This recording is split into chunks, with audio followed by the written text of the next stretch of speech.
zennial, ada milenial, atau ada apa lagi. Mungkin adik-adik mahasiswa akan lebih paham tentang pembagian itu, gitu ya. Baik, sebenarnya ini kita mulai ya. Apa itu 4.0 ya? Jadi 4.0 itu artinya revolusi industri yang keempat gitu. Nah, yang pertama itu kapan gitu ya? Yang pertama itu dipicu oleh pembangunan rel kereta api ya, dan penemuan mesin uap. Ya. Kemudian yang kedua itu produksi massal ya, atau produksi dalam jumlah besar, kemudian munculnya listrik dan jalur perakitan. Yang ketiga ya, revolusi industri ketiga ya, dimulai tahun 60-an. Dan revolusi ini biasanya disebut sebagai lahirnya komputer ya, atau komputasi mainframe. Nah, yang keempat itu dengan ini ya, artificial intelligence ya, atau yang keempat ini menciptakan sebuah dunia di mana sistem fisik dan virtual manufaktur secara global bekerja sama satu sama lain dengan cara yang fleksibel. Nah, salah satu contohnya sekarang ini ya, kita berzoom ria ini. Dulu sebelum pandemi ini siapa yang kenal Zoom? Kita masih langka sekali ya. Nah, sebenarnya ada hikmahnya. Satu sisi hikmah di pandemi ini adalah kita bisa bertemu walaupun secara virtual ya. Kalau dulu kita mau mengadakan webinar, mengundang pemateri sana sini, itu kita harus menggunakan biaya yang cukup besar. Nah, sekarang ini bisa lebih mudah gitu ya. Nah, mungkin adik-adik mulai sudah dengar ya, beberapa waktu yang lalu juga Bill Gates ya, salah satu tokoh dalam dunia digital, penemu atau ya pemilik Microsoft, dia menyatakan bahwa 3 tahun lagi kita akan berkantor tidak lagi secara ruang fisik ya. Nah, adik-adik nanti yang sekarang kuliah ini 3 tahun lagi itu kan akan mencapai dunia kerja. Dia akan menyatakan kita akan berkantor di metaverse gitu ya. Dan lihat bagaimana cepatnya Mark Zuckerberg itu mengambil peran ya, dia langsung merubah nama perusahaannya dari Facebook menjadi Meta gitu ya, menjadi Meta. Nah, makanya kalau sekarang nanti update WA atau update Facebook, nanti udah nggak from Facebook lagi atau IG, udah from Meta katanya gitu. Itulah bagaimana mereka cepat sekali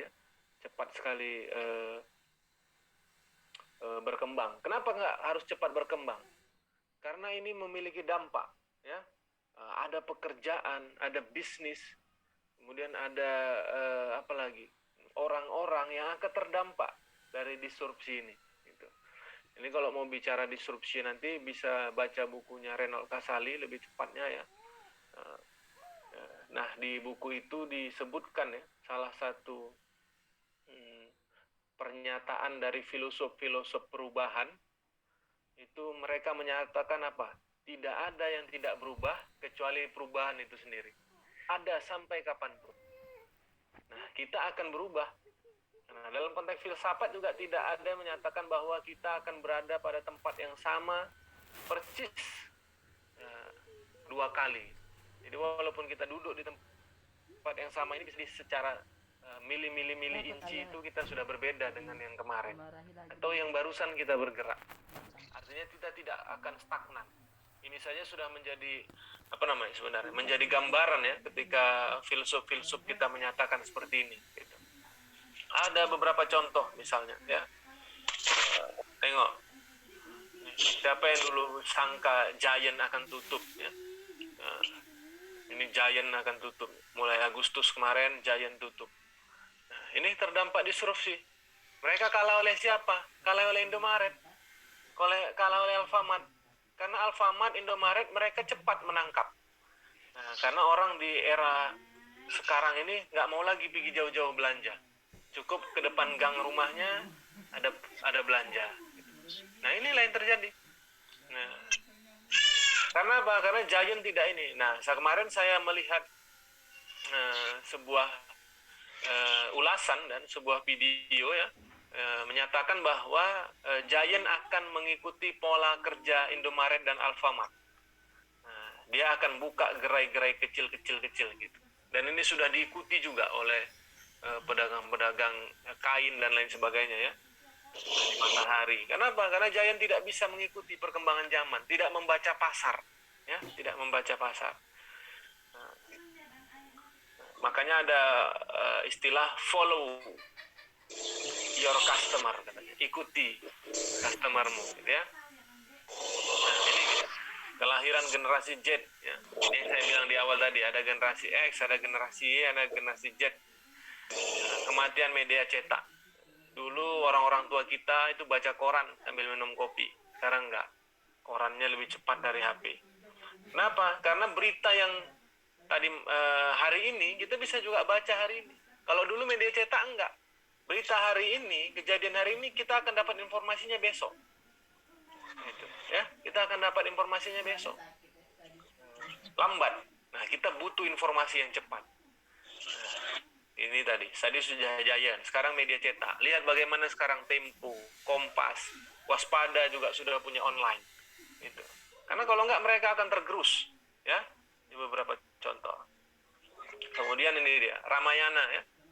Dulu siapa yang sering main-main ke Ramayana Robinson di Binjai itu. Nah, sekarang tinggal apanya? Nggak ada, tutup. Ya. Salah satu raksasa retailer, ya. Ramayana tutup, sudah hampir tutup. Dan mereka lakukan buka aplikasi belanja online. Dan itu sebenarnya sudah agak terlambat. Kenapa? Duluan sudah Shopee, duluan sudah Tokopedia, duluan sudah Bukalapak dan lain sebagainya. Gitu. Nah, inilah yang terjadi. Ya, ini yang terjadi. Kalau kita nggak cepat. Apalagi misalnya, nah ini dia, era mobil listrik. Ini Pak Menteri BUMN bilang 20 tahun lagi bisnis pom bensin tak akan laku. Kenapa? Karena orang udah pakai mobil listrik 20 tahun lagi. Ya ada lagi orang isi. Jadi kalaupun ada pom bensin, itu mungkin isinya jadi rumah makan sambil orang singgah, tempat. Nah, ini harus beradaptasi seperti itu ya, pom bensin kita. Tempat orang singgah sambil tempat ngecas mobil listrik gitu. Dan ini mungkin juga nggak akan lama gitu. Karena kita lihat bagaimana, kalau adik-adik ingat dulu pertama kali Android keluar itu baterainya paling 3 jam kalau dipakai sudah habis. Nah, sekarang Android itu bisa bertahan 1 harian. Android kita itu. Kenapa? Karena perkembangan baterai itu. Makanya sekarang yang diperebutkan oleh negara-negara Asia Tenggara, Asia khususnya, India, Cina, kita, Indonesia, Vietnam, itu adalah karena kita belum mampu memproduksi mobil listrik, kita memproduksi apa? Baterai. Karena kita punya bahan bakunya. Ini yang sekarang kita perebutkan. Kalau kita bisa menjadi produsen baterai mobil listrik, maka kita akan meningkat ekonomi kita. Jadi itu. Jadi nanti kalau 20 tahun lagi orang mau pergi-pergi malam cas mobilnya sebentar dan cepat nanti ya. Katanya paling lama sejam 2 jam sudah penuh itu baterainya. Bisa untuk ribuan kilometer. Nah, kemudian apa lagi? Nih, bank ya, bisnis bank ya. Orang sudah pakai mobile banking, SMS banking sekarang. Nah, ini tutup lagi. Jadi sudah mulai semakin sedikit orang ke bank. Nah, sudah makin sedikit. Nah, ini tantangan kita. Tantangan. Kan itu. Nah, kemudian apa lagi nih? Nah, ini dia ya. Ban tanpa udara. Ini ya, mungkin walaupun nggak ada ya. Tapi nanti tuang tempel nggak ada lagi. Ya, ban tanpa udara. Harganya lebih murah, kapasitas kemudian dia bisa lebih tahan lama katanya. Ini dia. Ban tanpa angin. Ini akan dipergunakan nanti ke depannya. Nggak ada lagi orang isi angin di pinggir jalan. Nggak ada isi lagi, ada lagi tempel ya. Ini baru saja nih dirilis. Kemudian kata beberapa produsen ban itu kayak Goodyear dan lain-lain itu menyatakan mereka 5 tahun lagi akan launching ini ban-ban tanpa angin ini. Nah ini yang akan kita hadapi tadi itu ya, perusahaan-perusahaan besar ya, bahkan sering dibilang kapitalis sih besar itu ternyata tumbang ya, ternyata tumbang. Kenapa? Karena mereka tidak mengikuti perkembangan zaman, tidak mengikuti apa bahasanya ini, tidak memfollow, mengikuti customernya ya, tidak mengikuti customernya gitu. Nah, ini hasil riset Balitbank. Dia menyatakan, Balitbank ke Kemenaker ya, jenis pekerjaan ya. ini yang akan hilang dan akan tumbuh gitu ya. Ini bisa lihat ya. Ini yang yang naik nanti trainer ya, perawat, manajer penjualan, pengacara, agen penjualan, analis ya. Kemudian terapis fisiologis dan lain sebagainya. Ini yang mulai berkurang apa? Manajemen administrasi ya, mekanik, tukang cetak, pengantar surat ya, supir, petugas ekspedisi ini kemarin ya. Berikutnya apa? Pemeliharaan dan instalasi medis ya, ini tahun 2021 sampai 2025. Resepsionis ya, tukang kayu. Kenapa? Karena kalau sekarang tukang kayu, Bapak Ibu ada lihat sekarang di video-video YouTube sekarang sudah pakai mekanik, sudah terbentuk ya. Pakai mekanik, tinggal klik modelnya gimana, itu nanti sudah mesinnya jalan sendiri membentuk model-model pintu itu gitu ya, pintu rumah, jendela gitu ya. Nah, teller bank 2021 sudah terbukti tadi data kita kan, BNI sudah tutup 91 gerainya. Ya. Yang tumbuh apa ini ya? Analisis data, manajer sistem informasi, konselor ya, analisis dampak lingkungan ya. Kemudian 2025 sampai 2030 ya, ini perancang pemrograman kecerdasan buatan ya, perancang dan pengendali mesin otomasi ya. Kemudian ahli las, staf akuntan, operator mesin. Nah, ini mungkin hilang. Ini riset. Nah, kenapa perusahaan-perusahaan besar tadi saya bilang padam, itu karena mereka nggak melakukan riset. Ya, sebenarnya mau anak milenial itu bagaimana? Sebenarnya banyak contoh yang sudah kita biasa jalani, misalnya dalam konteks HP ya. Mungkin Pak Jaki atau Pak Koldri ingat dulu zaman-zaman kita dulu HP kita itu Nokia semua. HP kita Nokia, dan zaman itu Nokia itu merajalela, dan sedikit pun saya tidak membayangkan bahwa Nokia akan runtuh. Sedikit pun kita nggak membayangkan bahwa Nokia akan runtuh. Ternyata terjadi juga. Kenapa? Nggak bisa mengikuti perkembangan zaman. Nggak bisa mengikuti perkembangan zaman. Ya, perkembangan zaman itu bagaimana? Bagaimana minat masyarakat gitu. Masyarakat maunya apa? Yang kameranya bagus, baterainya tahan lama, kemudian bisa internet di situ, bisa nyimpan data dan lain sebagainya. Nah, begitu. Itu sangat-sangat harus ya. Makanya kalau perusahaan-perusahaan besar itu dia punya LPPM juga itu, ya, lembaga penelitian dan pengabdiannya. Jadi perusahaan-perusahaan besar itu begitu. Dia punya lembaga penelitian dan tugasnya meneliti, terutama aspek pasar dan aspek perkembangan produk-produknya. Nah, itu juga yang terjadi banyak di dunia pendidikan ya. Banyak dunia pendidikan kita itu banyak. Mungkin adik-adik bisa lihat di sekelilingnya dulu sekolah itu atau madrasah itu atau perguruan tinggi itu banyak sekali peminatnya, kualitasnya bagus, tapi belakangan makin hancur. Kenapa? Nggak mengikuti perkembangan zaman. Nah, dalam konteks pendidikan sekarang, apa sebenarnya yang diharapkan oleh masyarakat? Masyarakat tidak melulu sekarang melihat ya, ini memang kalau saya perhatikan perubahan pola ya. Mungkin dulu tahun-tahun 90-an itu orang pokoknya yang penting cerdas ya. Cerdas. Bagaimana ya, masuk sekolah umum pun nggak apa-apa, nggak belajar agama pun nggak apa-apa. Nah, kemudian masuk di 2005 sampai 2015, 2017 itu orang yang mau dua-duanya apa? Mau agama saja. Nah, yang penting sekolah, tahfiz dan lain sebagainya. Nah, sekarang ini era ke depan, itu orang tua butuh bagaimana memasukkan anaknya pada lembaga pendidikan yang bisa dua-duanya. Kompetensi agamanya bagus dan kompetensi umumnya bagus. Nah, inilah tantangan pendidikan ke depan, mempersiapkan pasar ini. Nah, kita sudah tahu bahwa pasarnya ke depan, lembaga pendidikan itu maunya masyarakat begitu. Ya, maunya masyarakat itu anaknya paham agama, anaknya mengerti agama, tapi juga anaknya bisa menjadi engineer ya dan lain sebagainya gitu. Itu kalau kita lihat ceramah-ceramahnya para ustadz sekarang itu begitu ya, Ustadz Somad dan lain sebagainya itu bilang begitu. Jadi tetap hafiz Quran tapi tetap juga tetap habis Quran, tetap juga dia teknisi komputer dan lain sebagainya.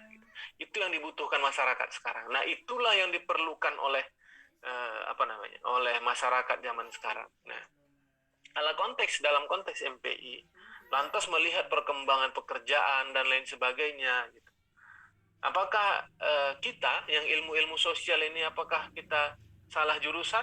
Enggak, ya, enggak melulu begitu. Ya, ada Google, Amazon, Alibaba, ini perusahaan-perusahaan startup ya terbesar ya sekarang ini.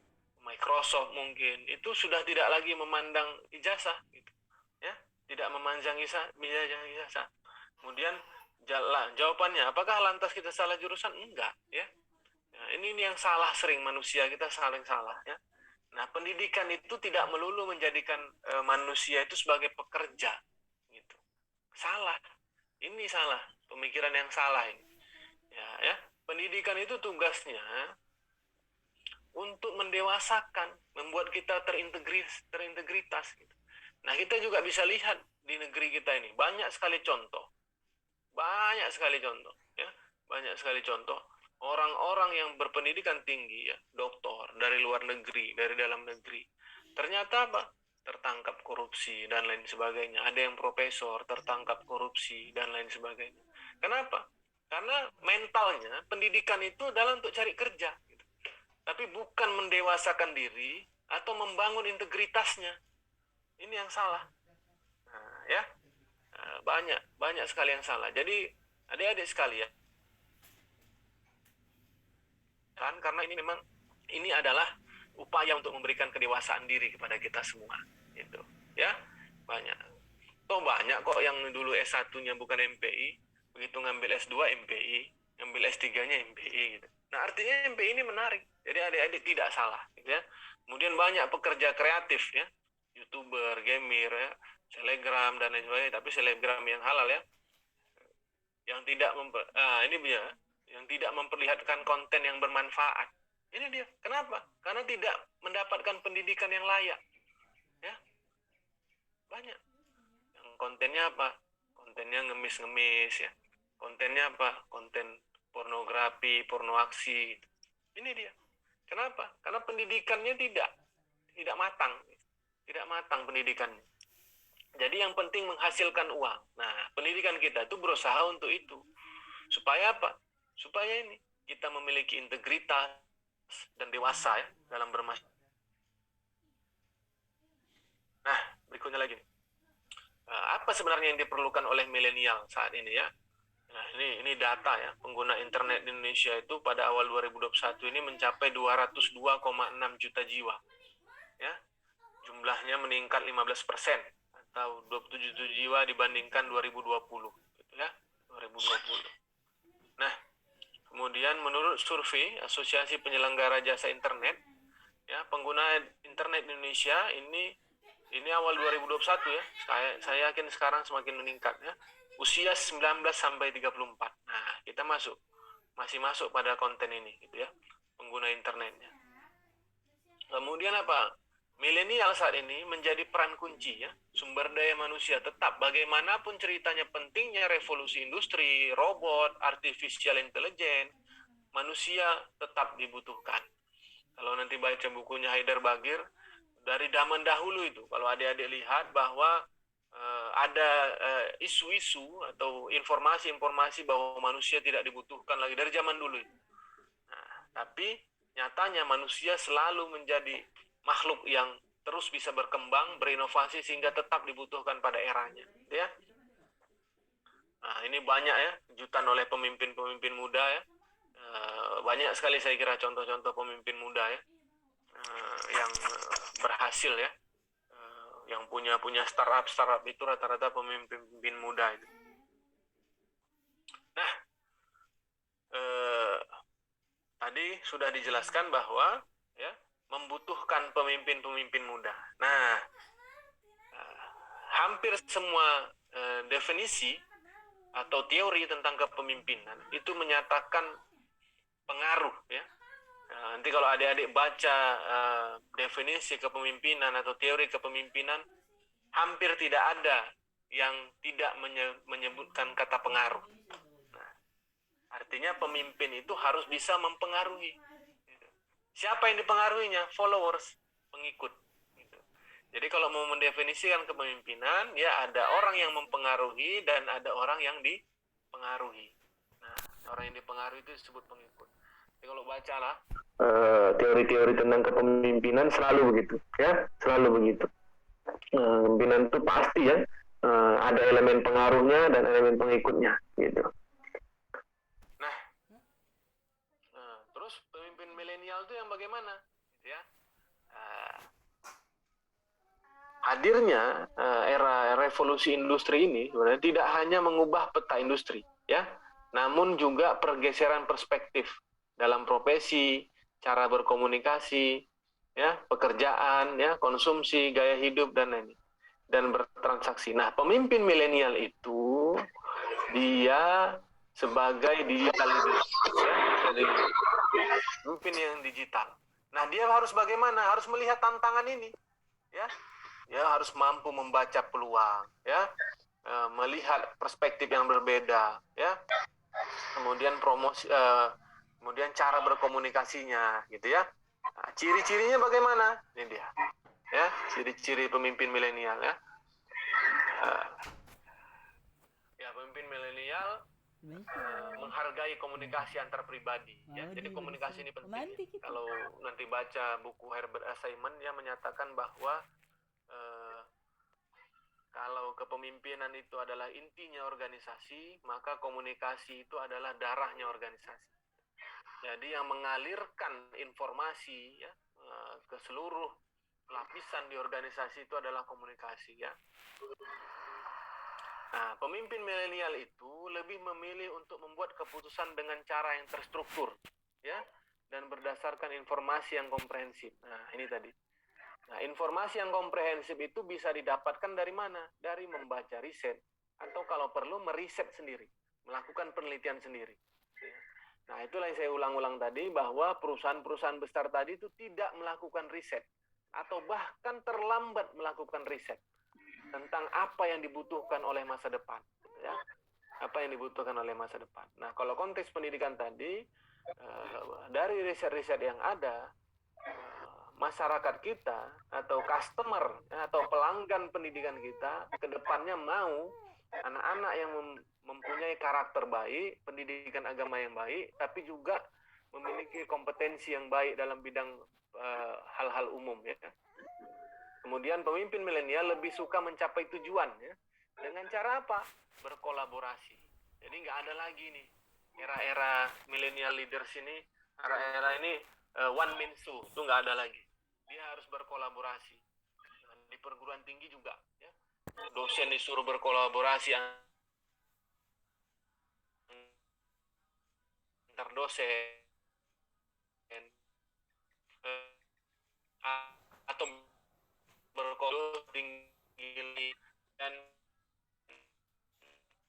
dengan mahasiswa, dengan riset yang belajar, ya, bagaimana kolaborasi mahasiswa TJM bisa nanti kuliah di UIN Medan, atau bisa kuliah di IAIN Langsa yang dekat, atau ke Loksmawi. Nah, bisa begitu nanti kolaborasi. Karena ini yang kurang, ya. Zaman sekarang ini kurang kolaborasi dan kerja tim. Nggak ada itu. Nggak ada yang namanya Superman di zaman milenial ini. Yang adanya super tim, ya. Nah, pemimpin milenial lebih termotivasi secara intrinsik, ya. Artinya dia menumbuhkan motivasi dirinya sendiri, gitu ya. Yang namanya pemimpin tidak mengharapkan motivasi dari luar. Jadi motivasinya intrinsik, bukan ekstrinsik. Walaupun motivasi dari ekstrinsik itu penting, ya. Tapi millennial leader dituntut untuk mampu memotivasi dirinya sendiri, gitu, ya. Gimana caranya? Banyak cara, ya. Kalau Bung Karno dulu, cara dia memotivasi dirinya itu berbicara dengan dirinya sendiri. Ayo, come on, aku bisa. Ini sudah terlalu lama main HP. Ini sudah terlalu lama main gadget. Kerjakan tugas, membaca, dan lain sebagainya. Itu berbicara dengan diri sendiri. Dan ini ternyata ciri-ciri orang cerdas, ya. Kalau dia sering berbicara dengan dirinya sendiri. Tapi jangan dikeluarkan. Nanti dengar tetangga atau dengar kawan, pikirnya kurang-kurang, gitu, ya. Tapi ini dia, berbicara dengan diri sendiri. Kemudian gayanya gimana? Ya, memahami bagaimana cara berinteraksi dengan sangat cepat. Jadi responnya cepat, itu tadi. Nah, lihat bagaimana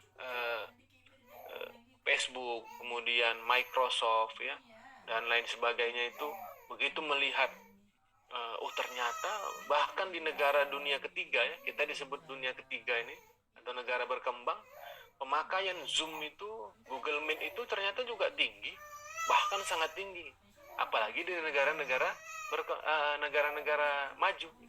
Jadi mencepat ya, merespon cepat ya. Kemudian lebih berorientasi pada hasil. Nah, ini kalau Anies Baswedan bilang ini apa? Kerja cerdas ya. Jadi zaman sekarang nggak kerja keras lagi. Kerja keras kalau nggak ada hasilnya percuma. Ya. Jadi kerja cerdas dan kerja tuntas. Orientasinya tuntas. Nah, cerdas bekerjanya tuntas. Nggak perlu lagi misalnya begadang sampai 2 malam. Tapi nggak siap-siap. Nah itu percuma. Kenapa itu terjadi? Ya planningnya nggak ada. Biasanya Pak Jaki, Pak Kodri dan Pak Saleh biasanya itu dalam buat borang sampai malam-malam gitu. Itu kalau terdesak biasanya begitu. Kemudian menjaga integritas, ini penting ya. Integritas, karena manusia itu yang dipegang itu integritasnya. Kalau sudah kehilangan integritas, itu kita akan kehilangan segalanya. Gitu ya. Jadi manusia itu yang dipegang ke integritasnya. Kemudian ya, mengembangkan bakat dan talenta anggota organisasinya, bahkan dirinya sendiri. Kemudian inklusif ya. Inklusif ini maksudnya toleran lah ya, bisa bilang begitu, toleran ya. Jangan lagi melihat ya dari ini bukan orang Tanjung Pura nih, ini bukan orang Langkat nih, tapi bagaimana organisasi itu bisa berkembang ya. Kalau dia bermanfaat, penting bagi organisasi kita, saya kita itu harus dijaga ya, dijaga. Nah, oke, ini baru ya. Apa kaitannya sebenarnya? Ini tadi, ya. Kita lihat kaitannya dulu, cerita panjang lebar tentang revolusi industri, tentang kepemimpinan. Terus kaitannya dengan pendidikan apa? Ini dia. Ya, Strauss Schwab ini orang Jerman. Ini yang pertama kali tentang revolusi industri ya.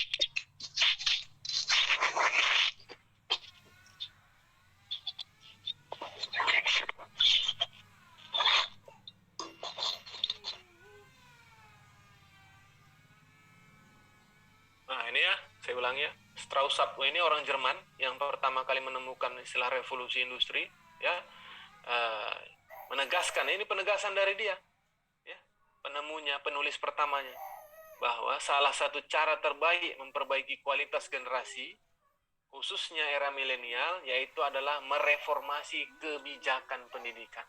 Saya garis bawahi, mereformasi kebijakan pendidikan. Kenapa? Karena kualitas sistem pendidikan menjadi faktor penentu menguat atau bahkan melemahkan kualitas generasi mudanya di masa yang akan datang. Nah, ini sudah dari zaman dulu. Bagaimana Kaisar Jepang ketika di bom atom menanyakan pertama kali berapa jumlah guru pendidikan. Sama seperti Malaysia ketika pertama kali merdeka, apa yang mereka lakukan? Pendidikan, reformasi. Nah, kita salah di situ waktu itu. Kebijakan kita apa? Pengembangan revolusi industri. Kalau lihat dulu, zaman dulu isunya itu ya, bahwa ini saya dengar cerita langsung dari dosen saya yang kuliah di Inggris ya. Ketika awal-awal kemerdekaan dulu mungkin sering dengar dari orang-orang tua ya, dari guru atau bahkan dari dosen. Dulu Malaysia ngambil guru dari kita. Iya betul memang.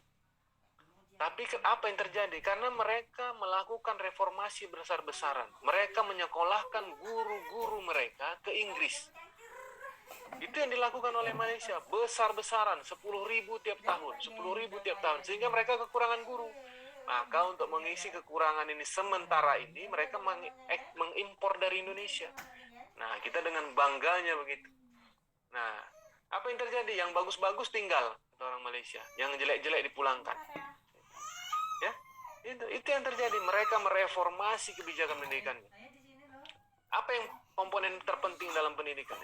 Komponen terpenting dalam pendidikan itu cukup dua saja. Ada guru dan ada murid. Ya, ada guru dan ada murid. Ya. Dimana lihat kalau adik-adik nonton film Laskar Pelangi ya, itu based on true story ya, dari Andrea Hirata.